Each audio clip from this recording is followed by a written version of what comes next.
ഒരു ദിവസം ലുട്ടാപ്പി കുന്തത്തിൽ പോകുമ്പോൾ വഴിയരികിൽ ഒരു പൊതി കണ്ടു. ലുട്ടാപ്പി പൊതി തുറന്നു നോക്കി. അതിനുള്ളിൽ അതോ ഒരു പടക്കം. പടക്കം പൊട്ടിച്ച് ആരെങ്കിലും പേടിപ്പിക്കാം. ലുട്ടാപ്പി വിചാരിച്ചു. അപ്പോഴതോ ഒരു അമ്മുമ്മ പോകുന്നു. ലുട്ടാപ്പി തീയൂതി പടക്കത്തിന് തീ കൊളുത്തി. എന്നിട്ട് അമ്മുമ്മയുടെ മുന്നിലേക്ക് എറിഞ്ഞു. ഠോ! പടക്കം പൊട്ടി. അമ്മുമ്മ ഞെട്ടിപ്പോയി. ലുട്ടാപ്പി പൊട്ടിച്ചിരിച്ചു. മായാവി ഇതെല്ലാം കാണുന്നുണ്ടായിരുന്നു. അപ്പോഴാണ് ലുട്ടാപ്പി മാവിൽ മാമ്പഴം കണ്ടത്. ലുട്ടാപ്പിക്ക് സന്തോഷമായി.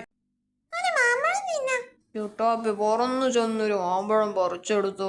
അത് കണ്ട മായാവി ഒരു മന്ത്രം ചൊല്ലി.